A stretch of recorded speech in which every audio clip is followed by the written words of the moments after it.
There's no hate like Christian love. Coming up next on Pastor Bob's Coffee Break.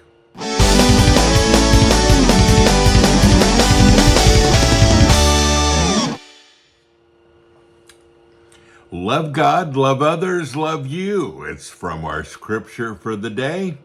One of our older mugs, still one of my very favorites. Artwork is great, but the message is fantastic. We're going to talk about that today as we drink a little HEADBANGERS brew. It's the end of the season. We're just about to discontinue this. If you haven't tried it yet, please do. It's called Not Another Pumpkin Spice. Have you tried it? It's the best pumpkin spice. Now the pumpkin spice season is coming to an end. It kind of lasts till Christmas, and will probably last till Christmas as well. But when it's gone, it's gone. And you can get that and all of our coffee blends and all of our mugs and our posters and all of our paraphernalia, our bling right here. We are metal, we are family.com. I got a letter from someone that I know fairly well, and someone who has left the faith. And I'm writing a letter back, and as I'm writing the letter and trying to put my heart into it, because I have some strong feelings about it, especially love for this person. One of the criticisms in the letter was about another person, a Christian person, who really kind of mistreated him on social media and said some things that weren't, a good idea, and really hurt him. And he says this, "Dear Pastor Bob, people like this are part of the reason why I left the Christian faith. And now I'm seeing their true colors. It's like they always say, there's no hate like Christian love." And I get it. And, I look at this and I have to think, I don't necessarily disagree with him, because it seems like Christian people many times become a hate group.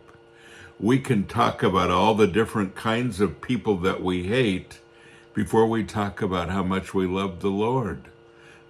And can you really do those things in the same sentence? It's kind of difficult. And here's the scripture for the day, and I think we should just go there real quickly.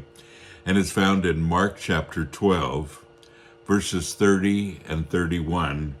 It's the place that our mug is from this particular scripture. And it says, "And you shall love the Lord your God out of and with your whole heart, out of and with your whole soul, your life, out of and with your whole mind, your faculties of thought and moral understanding. With all of that, you should love God. And out of and with your strength." All of it, because sometimes it takes your strength as well. But he says, love God first with everything that you've got.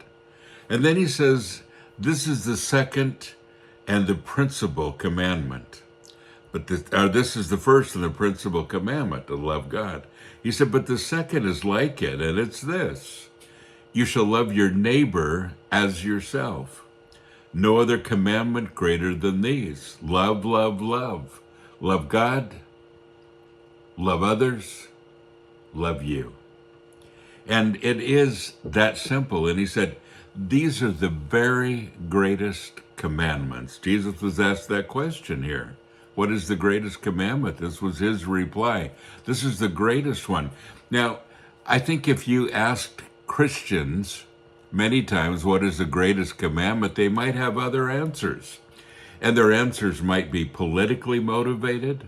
Their answers might be motivated out of their disdain for a certain people group.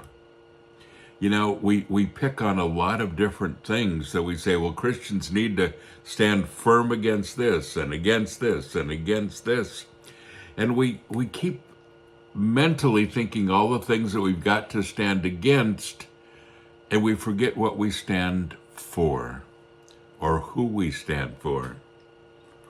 Bible says, love the Lord your God with all of your guts, out of and with your whole heart, and out of everything, with your heart, with your soul, with your mind, with your moral understanding, your thoughts, with your strength. Everything you have, love God. And he said, and the second is like it too. Use all of that, all of your faculties to also love your neighbor and to love you. That's where it comes from. Love, love, love. We've talked about this for many years, haven't we? Love, love, love.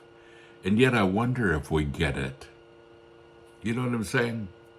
I wonder if we really understand that love is more important than our hatred for something that we think we're standing spiritually or politically against.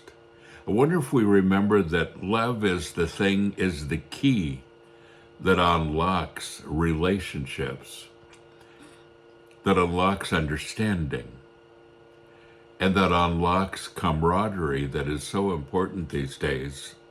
And I think we can either be part of a global problem or we can be part of a global answer.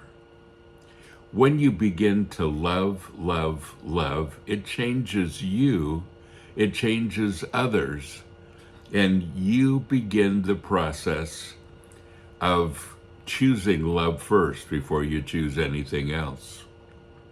And folks, I think this is one of our major problems these days. We need to love, love, love. So Christmas is approaching. I have some Christmas stuff up behind me here. Nothing says Christmas like heavy metal nutcrackers. There they are. Nothing says Christmas like old style lettering with a trailer house. Just saying. So Christmas. Christmas is coming in a few weeks. I'm excited for that. We celebrated Christmas here at Sanctuary this weekend. Great turnout, Christmas tree, sang a lot of Christmas carols. I played the piano with the worship team. We had a great time celebrating Christmas. And Christmas, we celebrate the birth of Jesus Christ, the epitome of love, the love child that God birthed into this world to love it, to set it free, to die for it, born to die. And folks, as we come into this season, and maybe you're watching this in June, another year or two from now, whatever the season, love, love, love. It's the foundation of everything that God stands for.